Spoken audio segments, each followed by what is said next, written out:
നമുക്കറിയാം, കർമ്മം കൊണ്ട് മുന്നണിയിലെത്തിയ പ്രമുഖ മലയാളി വ്യക്തികളാണ് നമ്മുടെ പേരിലിരിക്കുന്നത്.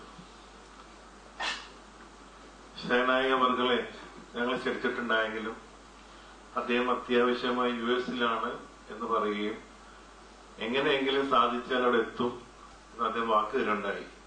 ആ വാക്ക് അദ്ദേഹം ഇന്ന് നമ്മളോട് അനുഭവിച്ചിരിക്കുകയാണ്, വാക്ക് പാലിച്ചിരിക്കുകയാണ്. അതിലതിയായ സന്തോഷമുണ്ട്. അതിന് അദ്ദേഹത്തിന് എല്ലാവരും അതുമൊരു സന്തോഷം പ്രകടിപ്പിക്കണമെന്ന് ഞാൻ ആഗ്രഹിക്കുന്നു. ഗവൺമെന്റിന്റെ ഒരു സഹകരണത്തോടുകൂടി ഫോക്കസ് കേരള എന്ന് പറയുന്ന ഒരു ഇൻവെസ്റ്റർ മീറ്റ് എന്നോട് നടത്തും, ഇന്റർനാഷണൽ ഇൻവെസ്റ്റ്മെന്റ് മീറ്റ്. അതിലൊരുപാട് ഫോറിൻ രാജ്യങ്ങളിൽ നിന്നുള്ള ഒരുപാട് ഇൻവെസ്റ്റേഴ്സ് ഇവിടെ വരികയും ഇവിടെയുള്ള ലോക്കൽ അതോറിറ്റീസിന് മുഴുവൻ വിളിച്ചിരുത്തിയൊക്കെ ചെയ്ത് വലിയൊരു MOU ഒക്കെ സൈൻ ചെയ്തെങ്കിലും നമ്മളെ സംബന്ധിച്ചിടത്തോളം അവർ കണ്ടത് പിന്നെ ഒന്നും മുന്നോട്ട് പോകാൻ പറ്റാത്ത അവസ്ഥ. കാരണം കാലഹരണപ്പെട്ട നിയമങ്ങളും ഈ അനുമതികൾക്കുള്ള താമസം ഇതെല്ലാം കൊണ്ട് ഇതിങ്ങനെ നീണ്ടുപോകുന്ന സാഹചര്യമാണുള്ളത്. യാതൊരു രീതിയിലും ഒരു പ്രോത്സാഹനം ഒരു സൈഡിൽ നിന്ന് ഇല്ലാത്ത അവസ്ഥ വന്നപ്പോൾ പലരും പ്രോജക്ടുകൾ പകുതി വഴിക്കിട്ട് പോകുന്ന സാഹചര്യമുണ്ട്. ഒരു രീതിയിലും മുന്നോട്ട് പോകാൻ പറ്റുന്നില്ല. ഈ പ്രാദേശിക തലത്തിലുള്ള ചെറുപ്പക്കാര്, മീഡിയക്കാരുടെ എതിർപ്പ്, ഇതിന്റെയൊക്കെ ഒരു സാഹചര്യത്തിലാണ് നമ്മളൊരു മീഡിയയിലേക്ക് തന്നെ കടക്കണം.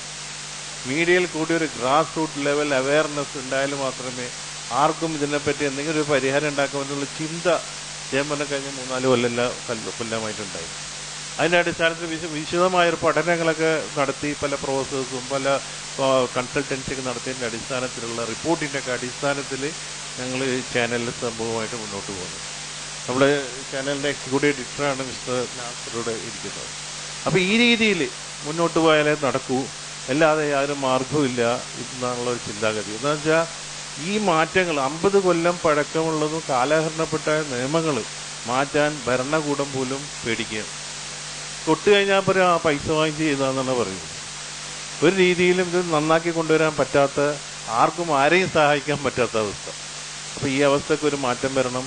നമ്മളെ മീഡിയകളെല്ലാം ഒരു പോസിറ്റീവ് അപ്രോച്ച് ഉണ്ടാവണം. അതിനുള്ളൊരു തുടക്കമായിട്ടാണ് ഞങ്ങളെ കൊണ്ട് പറ്റാത്ത കാര്യമാണെങ്കിൽ പോലും ഞങ്ങൾക്ക് അതിൽ പരിചയമില്ലാത്ത ആളാണെങ്കിൽ പോലും ഞങ്ങൾ അതിലേക്ക് ചാടാൻ വേണ്ടി തയ്യാറായത്. അതുകൊണ്ട് അതിന് എല്ലാ സീനിയർ ആളുകളുടെയും സപ്പോർട്ടും സൗഹാർദ്ദവും സഹകരണമൊക്കെ ഉണ്ടാവും എന്ന് ഞാൻ പ്രതീക്ഷിക്കുകയാണ്. ശ്രീ മർസൂഖ് കേരളത്തിന്റെ ഒരു സാഹചര്യവും വികസനത്തിന്റെ കാര്യത്തിൽ മീഡിയ വഹിക്കുന്ന പങ്കിനെ കുറിച്ച് പറഞ്ഞു. എന്നാൽ നമ്മളൊരു ഡൽഹിയിൽ നിന്നും ഒരു ദേശീയ വീക്ഷണം എടുത്തു നോക്കിയാൽ, അല്ലെങ്കിൽ ഒരു അന്താരാഷ്ട്ര വീക്ഷണത്തിൽ മീഡിയയെ കുറിച്ച് ഇന്ന് ചിന്തിക്കുകയാണെങ്കിൽ യഥാർത്ഥത്തിൽ മീഡിയ വലിയൊരു പ്രതിസന്ധിയിലാണ് എന്നാണ് ഭൂരിഭാഗം ആൾക്കാരും പറയുന്നത്.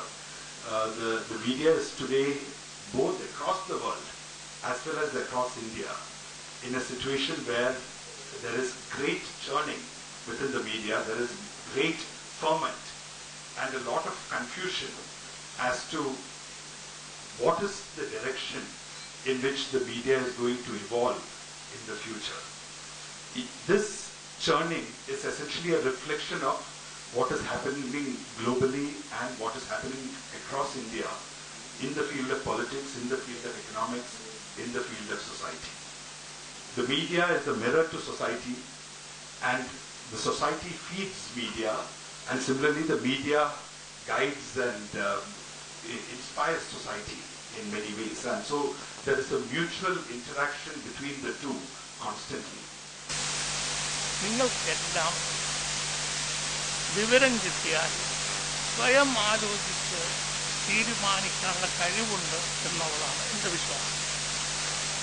Slowly media wants to influence,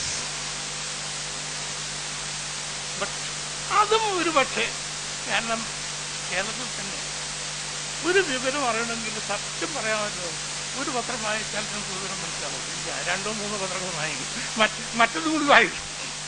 Actually, that is the freedom of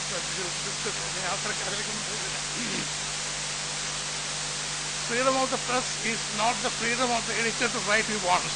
Freedom of the press is the freedom of the reader to buy and read whatever opinions are there. But അത് ഒന്നിച്ചു വരില്ല. പക്ഷെ ഇൻഫ്ലുവൻസിൽ നിന്നും മാറിയിട്ട് newspaper is not a mission, it's not a profession, it is an industry. Newspaper ഞാൻ ഉദ്ദേശിക്കുന്ന media. ഈ 2008 എന്ന് പറയുന്ന ഒരു നമ്മുടെ ഇക്കണോമിക് സ്ലംപിൻ്റെ ആ ഒരു ക്രൈസിസിൻ്റെ ഒരു പീരിയഡ് ഇന്ത്യൻ മീഡിയ ഏറ്റവും വലിയ ഭീതിജനകമായ ഒരു അനുഭവത്തിൽ കൂടെ പോയ അവസ്ഥയാണ്. ഇന്ത്യയുടെ ഇക്കണോമിക് ലിബറലൈസേഷൻ്റെ ഏറ്റവും പ്രധാനപ്പെട്ട സന്ദേശവാഹകർ ഇന്ത്യയിലെ മീഡിയയാണ്. ഈ കഴിഞ്ഞ ദിവസങ്ങളിൽ നമ്മൾ വായിക്കുമ്പോഴും നമ്മൾ ഏറ്റവും ഏറെ ശ്രദ്ധിച്ചത് ഇന്ത്യൻ രൂപയുടെ വിലയിൽ വന്ന ഇടിവിനെക്കുറിച്ചുള്ള കഥകൾ നമ്മൾ വായിക്കുമ്പോൾ ഈ കഥകൾ മുഴുവൻ പറഞ്ഞത് മീഡിയയാണ്. ഇന്ത്യൻ രൂപയ്ക്ക് എത്ര വിലയിടിഞ്ഞു എന്ന് അന്വേഷിച്ചാൽ ഡോളറുമായിട്ടുള്ള ദൈനംദിന വിനിമയത്തിന്റെ നിരക്കിൽ 16% ഇടിവ് സംഭവിച്ചു എന്ന് പറഞ്ഞത് മീഡിയയാണ്.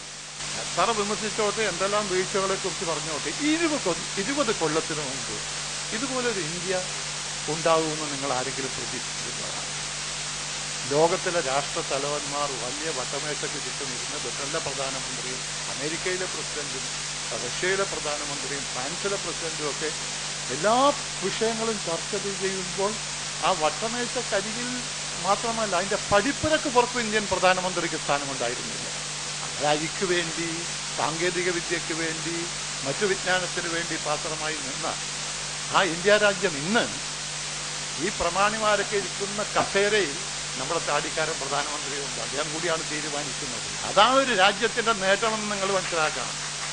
അത് രാജ്യത്തിന്റെ നേട്ടമാണ്. പിന്നെ ആളുകളൊക്കെ ചിലപ്പോൾ പ്രസംഗിക്കുമ്പോഴേ നിങ്ങൾ ഡെൻമാർക്കിന്റെ സ്ഥിതി നോക്കൂ, നിങ്ങൾ സ്വീഡന്റെ പുരോഗതി നോക്കൂ.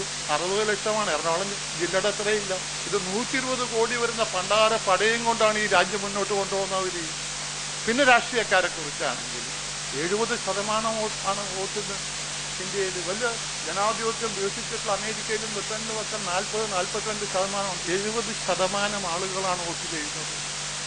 നമ്മൾ പറയുന്ന അർദ്ധനഗ്നരും നിരക്ഷരുമായ വോട്ടർ, മോസ്റ്റ് എൻലൈറ്റൻ വോട്ടേഴ്സ് എന്ന് ലണ്ടൻ ടൈംസും അതുപോലെ ന്യൂയോർക്ക് ടൈംസും എഴുതിയ അവർക്കറിയാം ആളുകളെ മാറ്റാനും മറിക്കാനും, ഇന്ദിരാഗാന്ധിയെ വീഴ്ത്താനും കയറ്റാനും, പിന്നെ മുലായം സിംഗിനെ കയറ്റാനും, വേറെ ആളുകളെ ഇറക്കാനും ഒക്കെ അവർക്കറിയാം. ആ ജനാധിപത്യം നിലനിർത്തുക എന്നുള്ള പങ്ക് മാത്രമേ മാധ്യമങ്ങൾ ചെയ്യൂ. ഇങ്ങനെ ഒരു 8ഓളം ന്യൂസ് ചാനലുകൾ ഉണ്ടാവുമ്പോൾ, അല്ലെങ്കിൽ 6 നിലവിലുണ്ടായിരിക്കെ, 7ാമത്തത് തുടങ്ങാനിരിക്കെ, 8ാമത്തതായി നിങ്ങൾ വരുമ്പോൾ എന്താണ് ചെയ്യാൻ പോകുന്നത് എന്നൊരു ചോദ്യം ഞങ്ങൾ തന്നെ പരസ്പരം ചോദിക്കുക. അതിനുള്ള ഒരു മറുപടി, അത് പക്ഷേ രാജാമണി സാർ ഉയർത്തി കാണിച്ച എല്ലാ ആശങ്കകൾക്കുള്ള ഒരു മറുമരുന്ന് കൂടിയാകും എന്ന് ഞങ്ങൾ കരുതുന്നു. ഞങ്ങളുടെ മുന്നിൽ ഒരു ചോദ്യം, ഇതെല്ലാം ഉയർന്ന ഒരൊറ്റ ചോദ്യമുണ്ട്, നമുക്കെല്ലാവർക്കും പരസ്പരം ചോദിക്കാവുന്ന ഒരു ചോദ്യമുണ്ട്. ഏതെങ്കിലും ഒരു സാഹചര്യങ്ങളുടെയോ നിയമത്തിന്റെയോ സമ്മർദ്ദം കൊണ്ട് കേരളത്തിൽ ഇന്ന് നിലവിലുള്ള ഏതെങ്കിലും ഒരു ന്യൂസ് ചാനൽ, അല്ല നിലവിലുള്ള ന്യൂസ് ചാനലുകൾ ഏതെങ്കിലും ഒരു സാഹചര്യത്തിലും ഏതെങ്കിലും ഒരു നിയമത്തിന്റെയോ ഏതെങ്കിലും ഒരു സമ്മർദ്ദത്തിൽ ന്യൂസ് ചാനലുകൾ പെയ്ഡ് ചാനലുകൾ ആക്കേണ്ട ഒരു സ്ഥിതി വന്നാൽ, എന്തൊക്കെ സ്ഥിതിയാണ് വരാൻ പോകുക എന്ന് നമുക്കറിയുന്നില്ല. ഇപ്പോൾ അടുത്ത 2 മാസം കഴിഞ്ഞാൽ പരസ്യത്തിനൊക്കെ നിയന്ത്രണം പോലും വരാൻ പോകും. അങ്ങനെ വല്ല സാഹചര്യത്തിലും പെയ്ഡ് ചാനലുകൾ ആക്കേണ്ട ഒരവസ്ഥ വന്നാൽ നമ്മളൊക്കെയും കാശ് കൊടുത്ത് കാണാൻ നമുക്ക് സമ്മതമുള്ള, കാശ് കൊടുത്ത് കാണാൻ നമ്മൾ തയ്യാറാവുന്ന ഏതെങ്കിലും ഒരു ന്യൂസ് ചാനൽ കേരളത്തിലുണ്ടോ?